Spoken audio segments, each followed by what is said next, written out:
So, another night na naman na pag-iigib ng tubig. So, again, it's my turn. And then, since malayo nga kami dun sa inigiban namin, so, we need to travel pa. So, eto yung aking igiban. So, mga 10 galon yan. So, dito, yung water bendo nila ay tumaas na rin.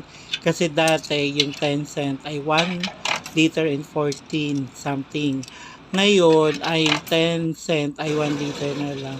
So ayan, pinasingit ko si kuya kasi dahil nga marami akong iigiban.